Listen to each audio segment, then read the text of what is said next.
Hey guys, it's Pebbles. Thanks for coming back for No Cook November. This is your week 2 intro video, and I've got a bunch of stuff packed in that I'm going to do in this video for you, and I think it's going to be a lot of fun.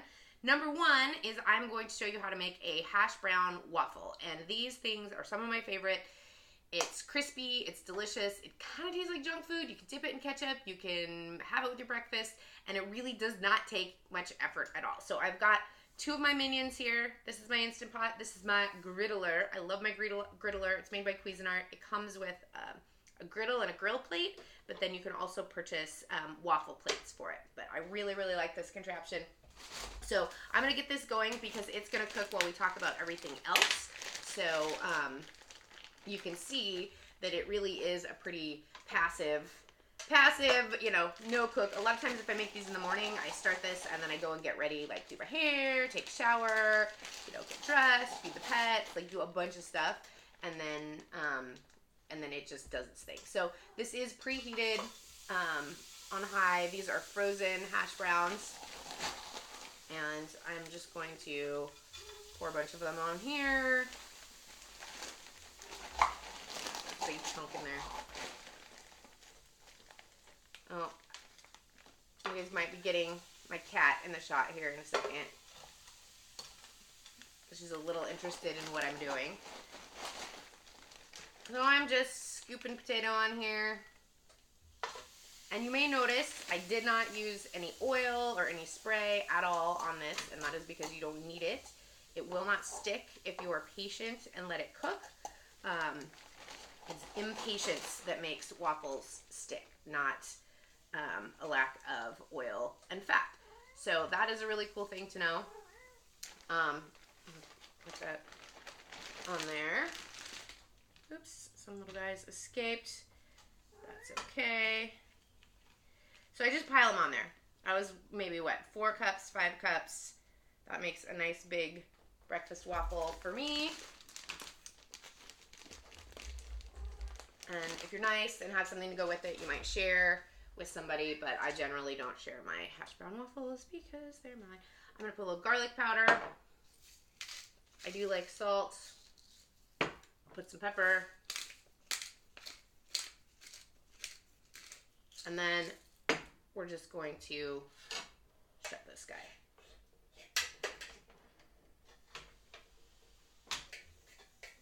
Down on there. And as it heats, it'll kind of compress. So I'll just press it in. And then it's just going to do its thing while we talk. So that's all I had to do to get that started. And then literally all I have to do is just do nothing to it until it is cooked. So the next thing I want to talk about, I wanted to show you another one of my cooking minions. And you're really going to see my cat in a second. But I wanted to talk about cooking beans. I am worried that you were going to get burnt because you were too curious. This is Waikiki. So beans are a great part of a healthy diet. They are both good for making you feel full. In some of the studies of the healthiest communities, the blue zones and places where people naturally live really long, really healthy lives, eating beans as part of the regular diet is something that's a constant in all of those. So they have protein and vitamins and all kinds of things. You don't need to combine them with anything else. You just need to fix them however you like them and eat them. So the easiest way, of course, to have beans is in a can, or they make them in these little foil packs too, which can be good. These are pretty good. We always have a case of black beans from Costco. That's the canned bean that I always keep on hand. I'll grab other beans just to have a variety. I do like to have some emergency pre-cooked garbanzo beans on hand. But my favorite way for beans, especially garbanzo beans, is to make my Instant Pot, in my Instant Pot. I'm guessing that there are some of you out there who have an Instant Pot that you bought on Amazon on Black Friday or something, and you have maybe not taken it out of the box, or you made that one thing once, or you weren't sure, and you've looked at recipes, and you just don't want to know what to do. Well, this is a really easy way to use your Instant Pot, and it is one of the things that the Instant Pot really excels at, cooking beans, because they come out perfect every time. You don't have to do anything active with it. You just kind of start it and let it do its thing. And then you have really delicious, yummy beans that you can put in recipes or put on salads or snack on or whatever you want to do. So we're going to do garbanzo beans this morning because I'm going to put some in my dinner on Monday night. And they're also, like I said, just good for adding to salads. I have one of my other favorite gadget minions is an air fryer, and I can crisp them up for little crunchy snacks in there. So there's a lot of things that I can do with them. These are my favorite bonzos, and I like to call them bonzos. Chickpeas is sometimes a common term, but we always called them garbanzo beans growing up, and I like to call them bonzos. So these are Goya brand. I buy them at Safeway, but I'm sure you can get them other places. For some reason, this brand is my favorite. They are really big and really tender and delicious. So I always try to get these ones versus any. I tried some other dried kinds, but these definitely are my favorite. So you can pour them in. There are two ways to do beans. You can either cook them after soaking or cook them without soaking. If you cook them without soaking, not in a pressure cooker, it will take like 6 days. So it takes a really long time. The pressure cooker cooks beans much faster than just cooking on a stovetop wood, which is one of the benefits. With garbanzo beans, if you have soaked them for like 8 hours or overnight, you only need to pressure cook in an electric pressure cooker like this for 15 minutes and then let the pressure release. So it's not, one thing that I always want to tell people about the Instant Pot is if it says the cooking time is 15 minutes, that doesn't mean necessarily that you're going to close the lid and you're 15 minutes away from it being done. I didn't realize that in the beginning, but if you set the timer for 15 minutes, the heating element heats and it heats up the water and the liquid and it builds up the steam, and then the little steam thing pops up, and then that means that it's at pressure, so that there's enough pressure in there that all the mojo's happening, and then that's when your minute countdown starts. So depending on how much liquid is in there and the volume and the ratio, it might take shorter or longer to come up to pressure, but so maybe at least 5 minutes. Sometimes longer, again, depending on the ingredients that are in there, before the timer starts counting down. And then once the timer goes off, the heating element shuts off, and then you have this pressurized thing of food. So you can either do what is called a quick release, where you hit the valve and all the steam comes flying out really quick, which that is kind of a less preferred method necessarily. I think that's when people get steam in their eye and die and things blow up or whatever. But with some things you need to release the pressure sooner. If you're using potatoes, you want to only wait about 5 minutes and then hit that and release the pressure and then open it. But with beans, it's kind of the more the merrier thing. So I'll usually just let the pressure release naturally. And what that means is you just do nothing. So you literally just wait until the little pressure thing pops down, and then the lid can be open. They're designed so you can't open the lid when it's pressurized, and that's for safety. So that's just a little bit about it. So I just put dried beans in here. They're going to have to cook at pressure for 40 minutes. It's fine. I'm just puttering around doing things this morning. I have laundry to do. I'm going to eat this hash brown waffle once it's ready. And I do like to, you can either push it down if you're right there, or gravity will kind of do its thing. So 40 minutes, it's fine. I'm not planning to eat them right away. This is a good kind of task to do on a weekend, or you can even put these in when you go to bed. And then in the morning, you'll have beans. You can throw some in your lunch, throw them in the fridge, whatever you need to do. So the nice thing is that it kind of works around your schedule, and it really is a minion for you. You can also, there's a timer feature on the Instant Pot, so sometimes I'll set things in the morning and then have them just ready to go, set the time so that it's ready to go when I get home, and that I find really helpful and I appreciate. So I just really like it. To me, doing this is not any more work. It takes planning ahead, but it's not any more work than opening a can, and I think that the flavor result is really worth it, so that makes me do it. I added a bay leaf because I like bay leaf in with my bonzos. It's not required. Some people put salt when they cook the beans. I've heard it makes it better, makes it worse, whatever. I don't bother. I'm going to season whatever I put them in. And then it allows me to use them in different recipes that maybe one has a saltier sauce or one has a less. So I just cook them without salt and then season them afterwards when I'm going to use them. So I put in my bay leaf. I've got these in here. So you're going to add water. And normally I just do this in the sink, but because I'm not filming this in the sink, I needed to bring water with me. There's little cup marks in here. I don't think you can see looking in, but you want to give it, like for that bag, I want to give it a few inches. So I'm going to fill it actually to the 8-cup line. That was 4 cups. I'm going to put in another 4 cups because the beans will expand as they cook, and you don't want them to expand out of the water and get all like dry and gross and stuff. So I'm going to add more water. Oh dear. Why are you doing this to me? So I'm going to add more water here. Till it's up to about 8, but I'm just making that up because it's a line. It just needs to be well over the beans. And then all you do is you put your little lid on. If you have an Instant Pot, it makes the happy noise. That's how you know it's latched on. You want to make sure this is the little vent knob. And there's both a venting and a sealing, and you want to make sure it's on sealing. This is the pressure indicator that'll pop up when it's at pressure. So then all I do is I just do manual, and it'll default to 30. I need 40. There I go. Done.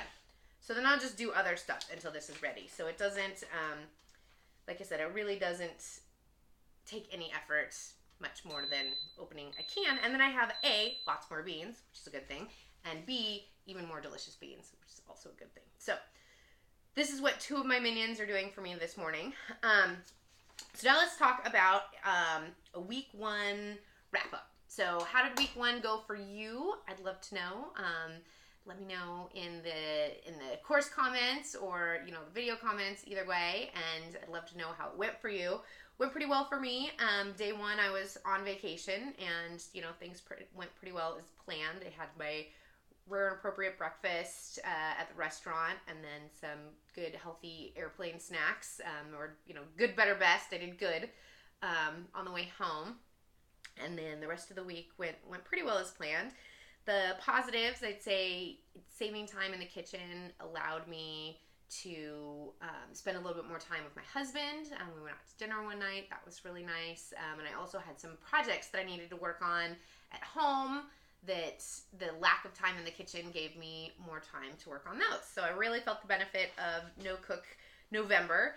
I did end up going out to eat or getting takeout basically 3 more times that I planned to. And that was something that I really tried to be flexible and open about and not force it. I do tend to be a little bit controlling about my food plans, whereas like if I came home on a Friday night and, my husband said, hey, let's go out to dinner, I'd say, no, I have food plans. But, so saying, yeah, sure, why not, was kind of a nice thing. I had plans to make pizza with a pre-made crust for Saturday and Sunday. And then my day just got busier. I had a walk in the morning, and then my hair appointment got changed, and so the timing was really tight, and I had plans at a friend's house. So I picked up some cheeseless pizza with lots of veggies at Mississippi Pizza Pub on Mississippi Avenue in Portland, and their pizza's awesome. You can get vegan cheese, but all of their menu ones don't come with it, which I think is really nice because it makes it a lot more of a healthy item because it's just the bread and the roasted veggies. They make a lot of different sauces that are vegan. Really was a good find. I found them through Veg Week, so I was very, very happy about that. So I got giant veggie pizzas, and we had that last night for dinner. We'll have it again for dinner tonight. If there's any leftovers, Mr. Pebbles can have those during the week. But yeah, so I didn't plan to have takeout food, and I also did have the takeout soup after my walk, which that was planned, but the other 3 were not planned. So it went well. My weight, which is one of the ways that I gauge how I'm doing, I gauge it based on how I'm feeling, but then that's another factor that I use.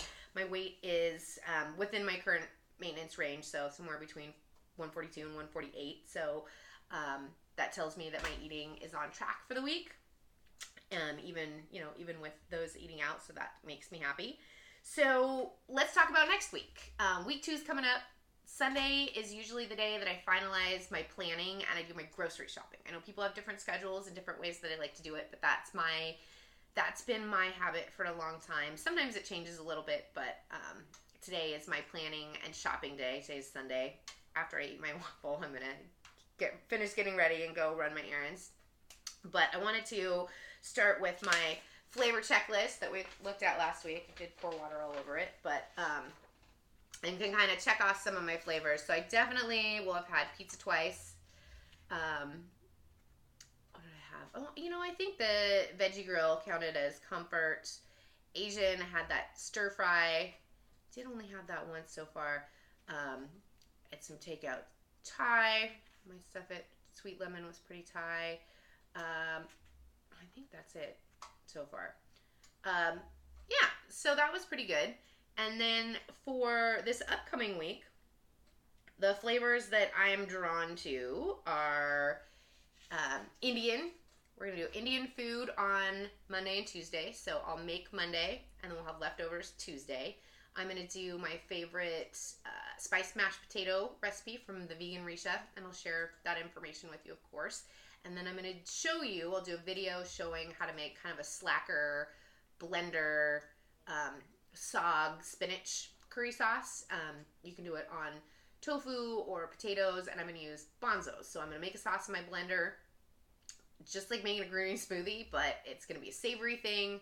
I'll pour it in a pan, stir it a little bit, and then I'll have a delicious Indian flavored meal to eat in a hurry. You can also choose to get Indian takeout. Indian can be a little bit challenging because a lot of the dishes, it is very easy to get vegetarian food.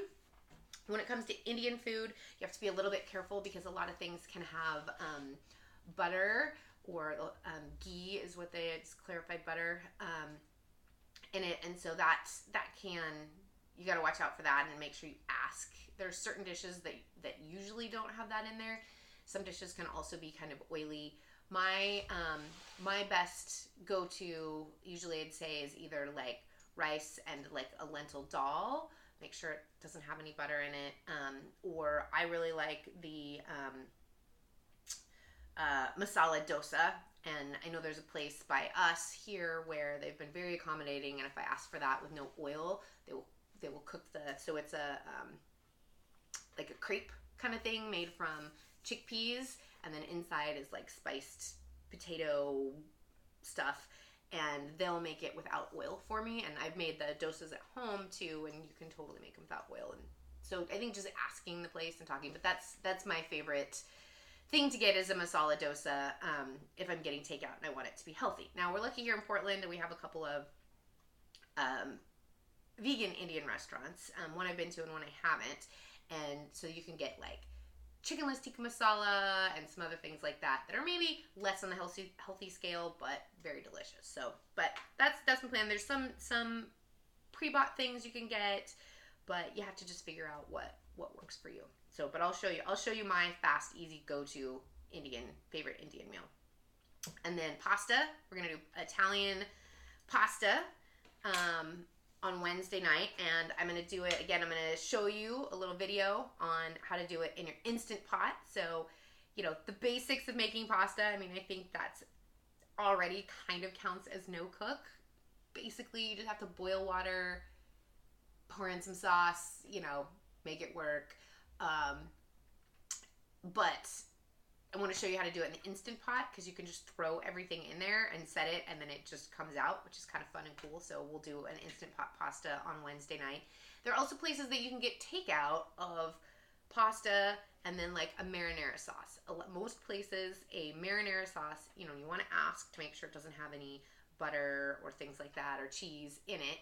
But traditionally, a marinara is going to be pretty low fat and vegan just by nature. So that can be a good takeout item, whether you're picking it up or at a restaurant and looking for something that is safe to eat. Just ask questions about whether or not it has any animal products and if it's possible to get it made with no oil. So those are my first two. I think on my plan for Friday night, I have sushi, because sushi sounds good. I haven't decided yet if we will go out and get sushi or if I'll grab takeout. I do like to make sushi at home, which I know sounds complicated, but there's a couple of more slacker ways to do it. So you can either do like a sushi burrito where you literally just put out the nori, put on the rice, put in stuff, roll it up, and just eat it like a wild animal, which is pretty easy. Those are also great to take to go places. And you can also do like a sushi flavored bowl. So seasoned rice, your avocado, cucumber, pour on some soy sauce, dab in some wasabi, grab pieces of nori and kind of make little things as you go. So that can be another way to have sushi inexpensively and as much as you want at home without feeling like you have to be a gourmet sushi chef. I have incredible respect for, beautiful rolled sushi done by professionals. But at the end of the day, I like to eat a lot of sushi, and when all of the flavors are in one place in my mouth, it pretty much tastes the same. So that is my strategy often for sushi, is I just make the ingredients and eat them, because then I can have more of them inexpensively. And then Saturday night, I think we'll do some comfort food, probably baked potatoes, and then I'm planning to make a quick, easy gravy for you, and I'll talk about a couple of brands that you could buy too. But the one I'm going to show you is pretty darn easy. It's just stirring, and then it's done, and it's delicious. So we'll do that. Sunday afternoon, I'm hosting a vegan ladies, not quite lunch, not quite brunch, vegan ladies day at my house, and that'll be potluck, and there'll be cocktails, and it is a rare and appropriate occasion. So I have a little list of snack items that I'm going to have that have sounded good to me that I've been putting off. So, and then I'm sure the other ladies will bring delicious things. We'll get to chat. I'm excited. I've been trying to put together a vegan ladies group. I have friends that eat all kinds of things, but sometimes it's nice to just be able to, talk about things that you agree on and, get to know new people. So that's happening Sunday, and I'm very excited about it. And then for my breakfast, probably oats. That's just become my go-to, really, and it just makes me feel good. It's easy. I could change the flavors. I might have another hash brown waffle. And then maybe a green smoothie. I don't usually do green smoothies for breakfast because they don't seem to last very long, but that might be a good choice before my lunch, because I'll be overindulging during that lunch. And then lunches, I'm going to make wraps. I haven't had wraps in a long time, and they've been sounding good, so I'm going to buy some wraps today. And ingredients, some lettuce, tomato, maybe some tofurkey, some hummus, and, roasted peppers, things that I can just throw in there. I'm going to take it all to work, and then I'll just wrap one up at work every day. So kind of like packing one lunch and then ending up with 4 lunches. So Friday I have off because of Veterans Day, so thank you to any veterans. But yeah, so that's the week for me, week 2 for me. And I did also want to remind you to do your homework. Your first assignment is to plan your week 2, go grocery shopping, and go through that process. Reach out to me if you need any help or ideas, or you want someone to look at it. If you want to post pictures of what you made, that's awesome. I love that. And then your second assignment is to comment on any thread in the course. So I want to see a little bit more interaction from you guys. I'd love that. So challenge yourself this week that you're going to make one comment, either post something or comment on something that someone else has posted, and just kind of get involved a little bit. One thing that is very big piece of success for many people in eating healthy regularly is having a community. So I know a lot of people have been successful with Weight Watchers, in part because it's sort of, there's accountability and other people. I've mentioned in some of my YouTube videos that an app called YouFood is something that I use daily. So it's a photo food tracking app that also has a community-based feature. So everything that I eat, I take a picture of and I post in there. And for me, number one, I can look back and, if my weight's shifting a little higher or I don't feel so great, I can look back and be like, oh, yeah, you've been, drinking a bunch, you've been eating a bunch of not healthy stuff, why did you eat so many things this day? What was going on? And I kind of look back at the history. But then I also, there's a little news feed where you can see what people you choose to follow are eating, and I get a lot of meal ideas that way, and recipes, and have gotten to know people very well and have really become part of my community and part of what helps keep me healthy and having fun and enjoying this. And I feel like I can help them sometimes, they help me, and that's been a really important part. If you ever want to join YouFood, I'm Pebbles Eats Plants on there. You can search for me, follow me, say hi, and then I'll follow you back. But so yeah, so find some way to engage. Try and engage on the course. If not, just think about how you're gonna share that. It does help for accountability. I know a lot of us this time of year are looking at holidays and food opportunities and just sort of thinking like, oh, this is where I'm going to eat everything in the holidays, and some of that is normal. Some of that's just part of living life. I have my strategies that I'm going to use, but I am thinking about doing a January weight loss or weight maintenance, weight accountability course. So if you're interested in that, if you think that might be cool, let me know. I haven't decided 100% whether I'll do that. As you can see, I'm checking my hash brown waffle now. It's sticking on the top but not on the bottom. It means it's not ready yet. So how do you know when it's done? It's done when it doesn't stick anymore. So I use a wooden chopstick to poke at it and to kind of pry it off. Don't ever use anything metal on non-stick things because you can damage the finish. I like a little chopstick because I can kind of pop it in there and just dig out what I need. I did have it on high. I don't think I talked about that in the beginning. You can do this with a regular waffle maker as well. This just happens to be the one that I own and love. So yeah, so that basically is week 2. I'm glad you guys are watching the videos, reading the handouts. If you want anything more from me, please let me know. I'm having a great time doing this. I'm learning a lot about teaching, a cooking course or an eating course. I'm having fun doing the handouts and planning the stuff, but this is here for you. So whatever you need, whatever you want more of, if there's things you want to know about, just let me know, and I will address your question or make a video, and I'd love to chat with you. So let's go ahead. I think this guy is probably just needs a little attention over here. There, that's what I'm talking about. So you don't want to panic because it seemed like it was sticking a little bit. If you just kind of start ripping at it, it'll break apart and it won't be very nice. But you can see this top part that it was sticking to is like totally pristine. There's no food on there. You could let this go a little bit longer and get more crispy, but I'm hungry and I don't want this to be a 10-hour video. So I'm going to go ahead. All I needed to lift it off was that little chopstick, and then I'm going to flip it because that side's even crispier. And kitty, okay, the cat wants to come up again.